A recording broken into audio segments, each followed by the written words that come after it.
enormously successful. 77 WABC.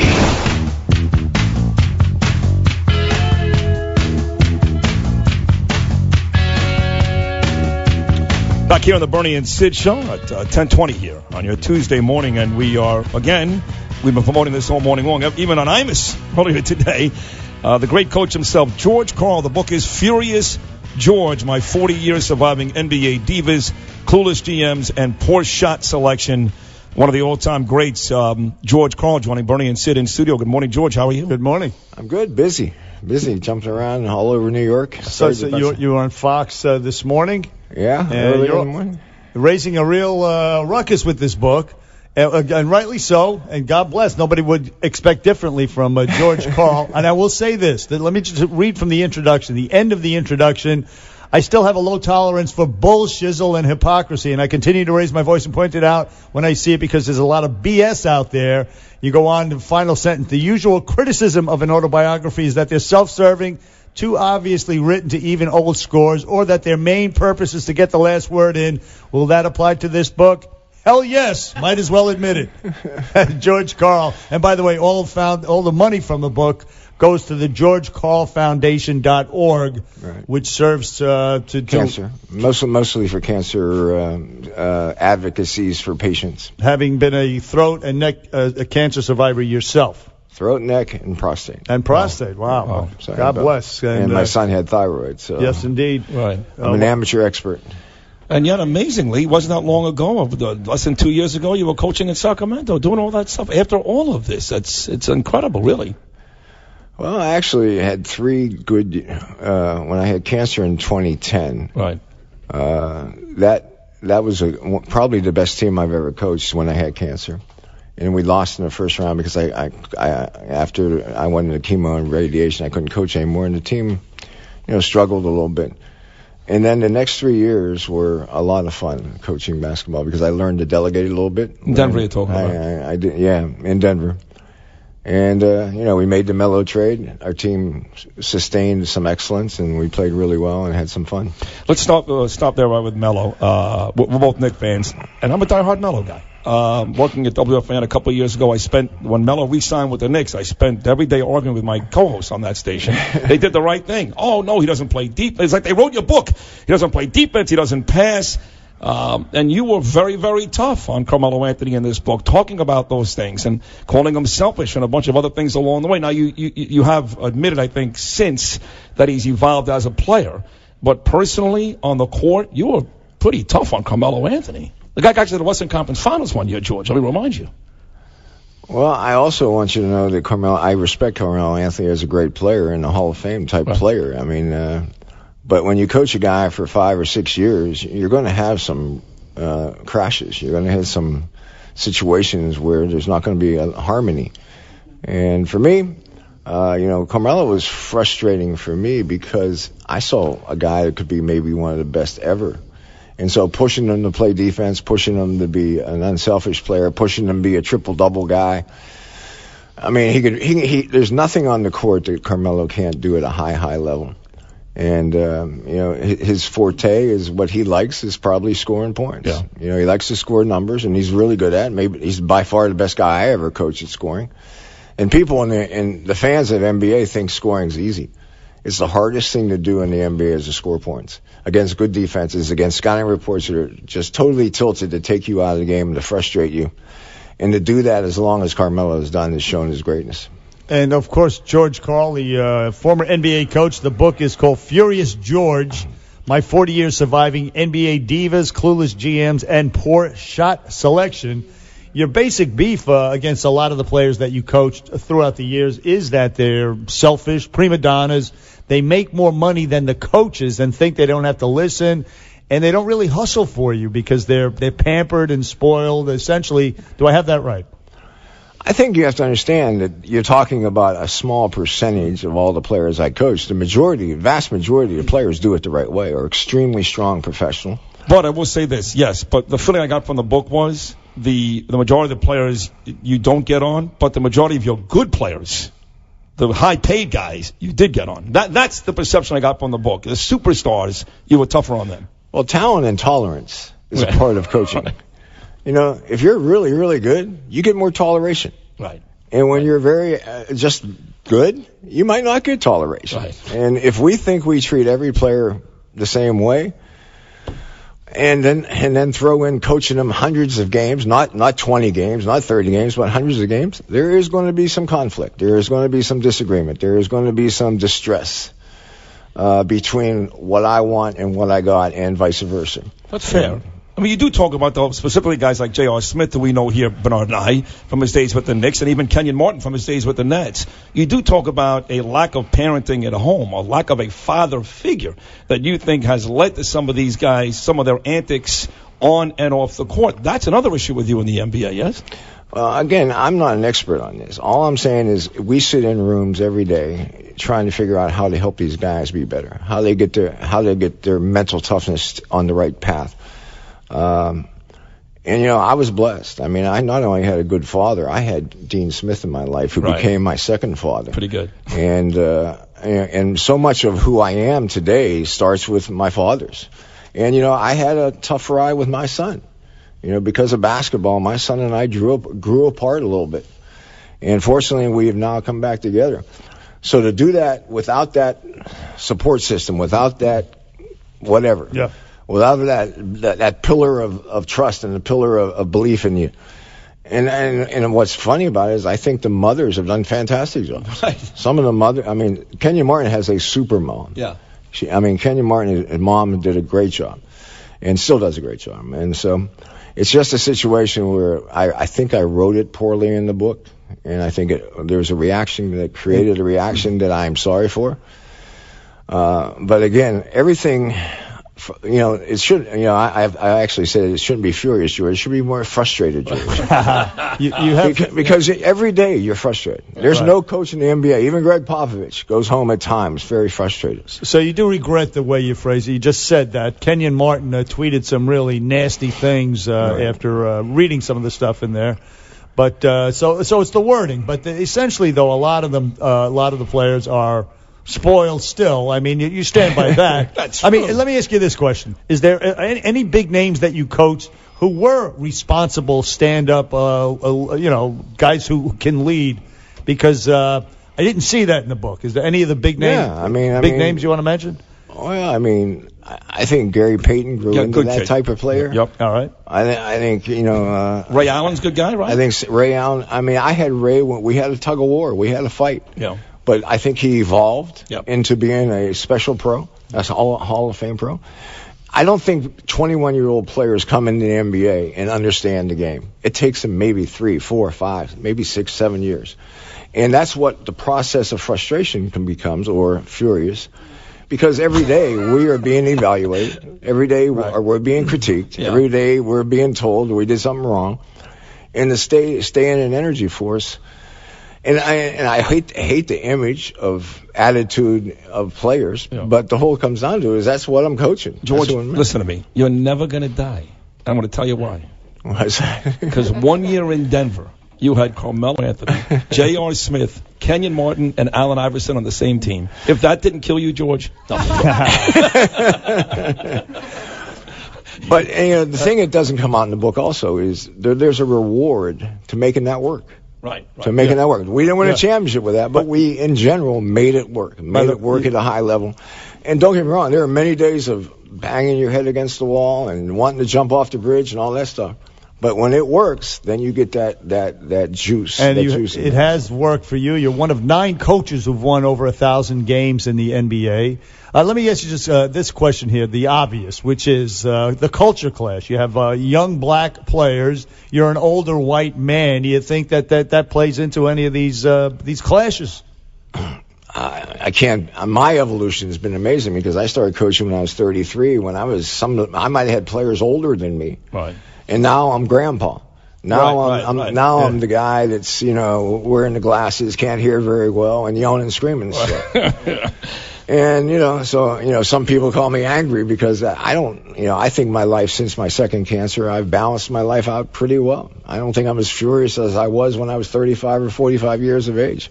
You don't seem it here. You seem you seem very mild man. I got to tell you the truth. But the game can make you crazy. No, of course the game can make you crazy, and losing can destroy you. But we've never met you before. We're big sports fans, so we're aware of your success and what a great coach you've been. But I never met you before. So when I tweeted yesterday, you're coming on, they're like, well, we don't really like the players he coached, but he seems like an angry, nasty guy anyway, and we want to hear what he has to say. But to be completely honest, George, the fans were like, he's an angry bastard, this guy. Like, what is he so angry about? He probably made $100 million along the way, had 50-win seasons about 30 times, coached in the NBA Finals. What the F is George Karl so pissed about?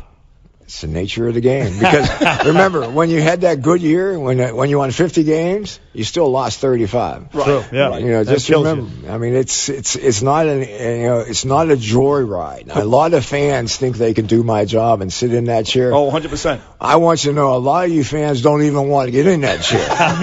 Yeah, very stressful. I would certainly imagine. The book is Furious George: My 40 Years Surviving NBA Divas, Clueless GMs, and Poor Shot Selection. George Karl is in the studio with Bernie and Sid right now. Listen, we're going to break if it's okay with you, sir. And we want to ask you when we come back more about the book and also general questions like LeBron versus Michael question, maybe an Odell Beckham Jr. question, Colin Kaepernick, if you don't mind weighing in on that. Mm-hmm. I don't know much. And you did a little note about Hillary Clinton in the book, which I saw. So maybe you got something to say about Donald Trump, too. After Known with the News. We'll come back. From the NJDiet.com studios, 77 now. Upload the BS. 77 WABC.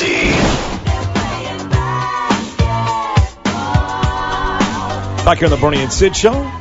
George Karl, the great coach, Furious George. The book is out. You know, right now, Bernard and I were talking about this just now. There's a story going on here in New York. The Knickerbockers, who were awful, killed by the Pelicans last night. One of their star players, George, is missing. Now, Noah says he thinks he knows where he is, or Hornets. Like, they've intimated that he's okay.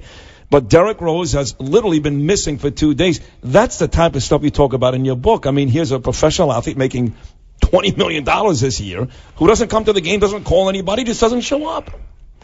Well, you know, I think all businesses have a degree of dysfunction. The only difference, I think, is in the NBA. Any dysfunction is now public. It's on TV. It's talked about on radio shows. It's all over the place. And so I think it stimulates opinions and it stimulates attitudes. And that's the world we live in. But you wouldn't tolerate that if a player didn't show up and didn't call and you had to find out from a teammate or something where the hell he was. You go nuts.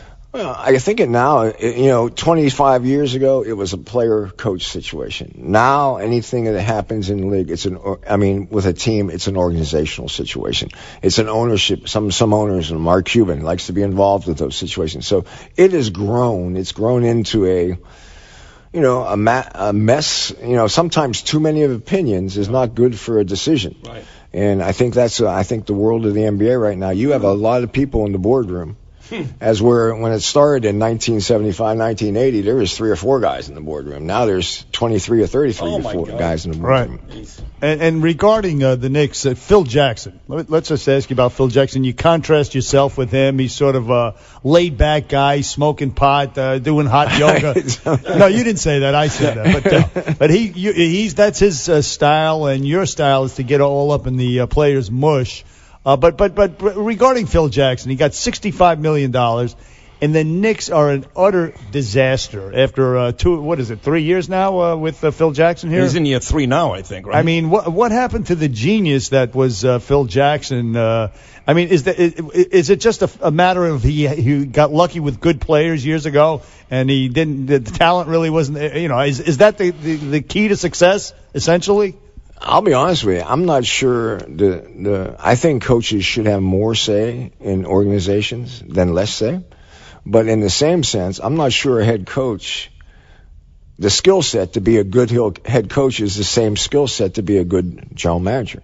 I'm not sure it is. They're different, right? They're different. There's, basketball is your job is to win tomorrow and be ready to win this next week. Right, and be ready. A general manager's job is to win today, but also what's the plan for 3 years from now? What's the plan 5 years from now? And have and I think patience is more important probably in being a general manager than being a head coach. I don't know, other than I think Phil's a brilliant man. I think he has a lot of basketball sense and savvy. And I just think it's time. It's a tough business, man. Pat Riley. When you're an average basketball team and trying to get good, it's a tough place to be. Yeah. Pat Riley screwed it up for everybody because he's great at everything. He's a great coach. He's a great GM. No matter what he's done, Riley. So now everybody thinks they could be the next Pat Riley, and not even Phil Jackson's the next Pat Riley. One more thing on Phil, then you can move to Odell, a bunch of other stuff, Bernard. Phil came under fire here a couple of weeks ago. He was talking about LeBron James, and he used the word posse. I thought it was ridiculous. I thought it was the racist posse. I thought it was ridiculous. I really did. I defended Phil Jackson. But in your book, you used the same word talking about J.R. Kenyon. I think it was J.R. And I guess you've come under fire as well. If you use that same word, you and Phil Jackson, I can't believe either one of you meant it in any derogatory fashion. What do you think about the fire over that word? I think it might be a sociological thing that we're living in a world that words will stimulate. You say something and it'll go jump on the fire and it'll blow up. They're a little hypersensitive. They're snowflakes, George Karl. I think you could say that. They're a little. They voted for Hillary Clinton. Maybe my next book, Got to relax. Tell them to relax and shut up and just play ball. I mean, Jesus Christ. I don't think Phil or I got the memo that posse's a bad word. We didn't get it. I mean, I think we'd respect that if we got the memo. We just didn't get it. Right.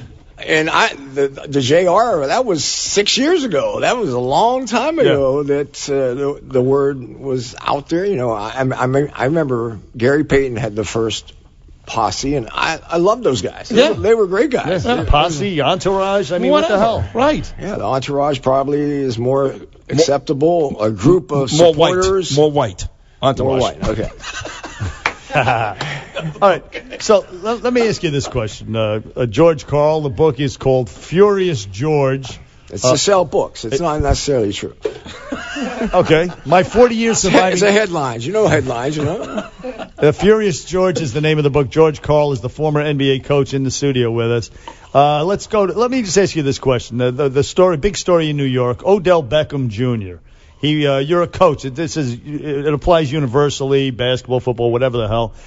Instead of last weekend, the week before a playoff game, he goes down to Miami and he parties and he comes back up here. I mean, as a coach, do you think that has some sort of an effect? Should the players focus more should he have stayed the hell home instead of being on a yacht overnight last weekend? Can you weigh in on that? You all know the answer. As a coach, yes. You should Absolutely. Stay. As a coach, I call them de-energizers. It might not have done anything. I mean, he might have got a break. He might have got away. We don't know what happened in down in Florida. But the whole thing comes down to the process of you guys talking about it, the locker room talking about it, the stories that come out on it. And him dropping a 5 or 6 balls. He didn't play well. It was obvious there's a power to the energy. And you want to try to keep the energy around your team in a good place. And it's never going to be always positive because you're going to be in losing streaks. You're going to lose games. But the energy, you want your players to respect the game enough to say, let's keep the energy, especially if you're contending, if you're in the playoffs, sure. If you're trying to win. If you're 2-8, probably you went on Florida, you guys probably wouldn't even talked about it. True. No, you're right. But no, you open the door when you do stupid things like that. Right.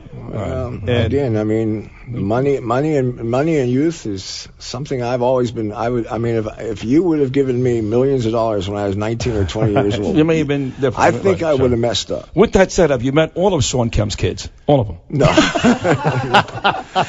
Well, when you were coaching, you're in the NBA Finals. You got Kemp, you got Peyton, and that was an amazing year because you guys together won 136 games. The Bulls set the record that year. Right. They won 72. You won 64. Right. And had a great NBA. Came back from 3-0, cut it to 3-2. Great season. Detlef Schrempf, all these guys, Johnson again, and all people want to talk about was Sean Kemp and his kids. Right back then, that was a big deal.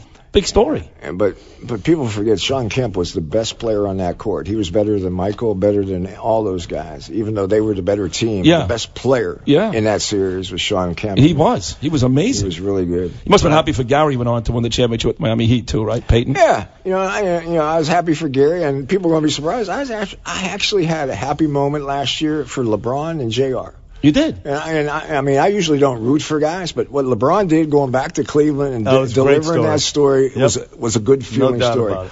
And JR, to see him mature enough to be a major contributor on a basketball team, we evolve, we move forward. What happened 10 years ago? What happened? How I would handle the situation hopefully differently and hopefully better. Okay, so George Karl, again, the book Furious George, you're coaching the team, the national anthem's playing. One of your players, he takes a knee. What does Coach Karl do? Wow. Karl's a great American, you can tell. You can just tell. Come on. I'd be disappointed, and I would talk to him about it. Come on, Coach Karl. What would you do? Get out of the court. Back into the damn locker room. Get off my building. Send them home. Find a way to support it differently. Find a way. I don't know. I mean, but again, these situations now become bigger than just coach-player. Yeah, they do. They become organizational. They become the business end of the people. You'll have a businessman in there. You'll have you'll have an ownership person in there. And because they're all But it does start with you. If the guy, and then of course, if a guy walks out during a shoot around and puts on a T-shirt for something that never existed, like "Hands Up, Don't Shoot," or "I Can't Breathe," are you going to be cool with that if your players are taking some political stance in the middle of a shoot around before a game against the Knicks? You're asking tough questions now, man. That's right. I'm kind of a political advocate right now. Okay. I think you should be able to speak your political views a little bit. That's fine, because That's cool. I differentiate between that, what LeBron did, what you're talking about. At the time, they thought it was actually real. Whatever the hell, Okay. you can advocate. But to take a knee during the national anthem, I think that crosses a line. I don't know. I mean, as a coach, would you actually allow that? Or would you bench the player? I would have talked to the player. I don't know exactly what I'd do, but I would have had a conversation. I would have a conversation. He's the 12th guy on the team, maybe. You wouldn't allow it to continue, in other words. No. I would think I would like it not to continue. It'd be very But diplomatic. then I probably would need my organization to support me on that. So, it's Yes. an organizational maneuver. And that's where our game has grown. It's gotten crazy big. Yeah. It has gone from floundering business in 1980 to a multi-billion, and it's grown fast and it's grown big, and it's going to get bigger. It's going to. Hey, how come you're not in the broadcast booth? I know you worked for ESPN for a little while, but I mean, for example, Barkley and Shaq are great. The ESPN, the Breen and I love Mike Van Gundy and those guys, Mark Jackson, they're the best. I mean, Breen has surpassed Marv Albert. He's fantastic. You're funny. But he really has. In full confidence, he's a personal friend of mine. But however, Shaq and Barkley are fantastic. You should be in the broadcast booth. The guys like you who speak their mind are not afraid, not giving you milk toast, vanilla, bland answers. I mean, we're not afraid to criticize people. That's what you want to hear. I mean, a coach has to be the filter. But I think what the public wants is more. They want to know a little bit more behind the scenes. Sure. A little bit more. I don't think they want to know everything. But the book, I think, just kind of opens up the uncharted waters that maybe I felt. Yeah. Maybe I was going through. Yeah. And to be honest with you, a lot of my basketball opinion, he's lazy or if he's selfish, it's a basketball opinion. It's not necessarily a personal opinion. No. Players think it's personal. But I get the feeling, you've been coaching 30 years. It's not personal. But I get the feeling that you're stung by some of the feedback. I get that feeling here. And you know what? If it was me, first of all, I would just say the hell with it. That's the way it was. But you seeming to have second thoughts on some things that you said, and which is not characteristic of the Coach Karl we've come to know. I think I said some things the wrong way. I'm not saying I wish I maybe knew, maybe what I'll learn from this process the next time, if I have a next time. How about an easier question? The greatest player ever, LeBron James or Michael Jordan? That's it. I just got to ask that question this morning someplace else. I'm a Tar Heel. So Michael Jordan. I'm choosing Michael Jordan. Okay. But I'll say this. If one player, I had them watch one last game, I want LeBron to play. Okay. Wow. Okay. I think he's the best. Okay. I enjoy watching LeBron James play as much as any player. Listen, in terms of the all-around game, Michael was an amazing player, great defender too. But in terms of the body, the defense, the rebounding, the passing, hard to discount what LeBron James does. So he went Jordan or James. I'm going to go one or the other. You ready? I'm ready. Trump or Clinton? There's no question. You actually said in the book, he said something about you guys being broke or something, and you actually said not broke like Hillary Clinton. who was broke and worth like $15 million. You're a Trump. I can tell you're a Trump guy. I'm not a Trump guy. I'm a Hillary guy. Really? What? I'm a Hillary guy. This is shocking. Man, are you just trying to get a job at ESPN? Come on. That's what I write checks for liberal Democrats all over the country. Is that right? Yeah. you think you know a guy. We both would have thought he was. I mean, I'll be honest with you. I'm mad at you guys for saying that. No, he was a Hillary guy. I voted for Hillary. I was a Trump guy. Yeah. Oh, I voted for Hillary, and So, but are you one of these like Meryl Streep at the awards? Is like the Golden Globe spends the whole time, and Hanks and Damon and people they're marching and they're crying, sucking their thumbs. Right, you're not one of those, are you? I actually like the Trump story from a standpoint. I like the idea of having a businessman in our government because the people governing right now aren't getting it done. No. So maybe a business sense and a negotiation sense. So, like you would like Mark Cuban, for example. No, the businessman. Who's your mayor here? I kind of like De Blasio. Mayor Bloomberg. Yeah, I mean, he seems to have a conservative slant with a business mentality. Right. Well, I don't know. I don't know him from Adam. I like the businessman with balls that Donald Trump is. That's my kind of businessman president. But still, you shock us by saying that yes, you were a Hillary. I like guy. you even more now. But see, here's what you've done. I'm not only a Hillary guy. You're anti-Trump. I'm a Sanders guy. I mean, I can go way like Oh my God. See, here's what you've done today, and I tell this to Bernard all the time because I'm lucky. This is the dream job of my life to work with him at this place. But I did sports for a lot of years, right? So growing up in New York, I loved one team, I hated the other. So I'm a Met fan. I hate the Yankees, and it was enjoyable for me to hate the Yankees as much as it was to root for the Mets, right? But I'm working in sports talk radio, and on Fridays I have to interview Joe Torre, and it turns out he's a really affable, lovely guy. Right. So I couldn't hate the Yankees anymore. So there was a part of me that was like, that George Karl is really he's an angry son of a bitch. And then I get to meet George Karl, and I love you. You've ruined the whole thing. Yeah, I think we live in a world that our interpretations and judgments are wrong quite frequently because we really don't know. Right. No. Right. But you want people to know that even though the book is titled Furious George, you're not really Furious George. I think I was in my career. I have been at times in almost every team I've been with. I'm whatever you want to call me. I coach the game direct and honest. I try to coach it that way as much as possible. And if you just think about coaching 100 games a year and you lose 40, you don't think there's going to be some confrontation? Oh, yeah. I mean, to even visualize that this is a perfect world, it isn't. It's an up and down world. It's a frustration world. It's a celebration world. And it's a marathon of physical,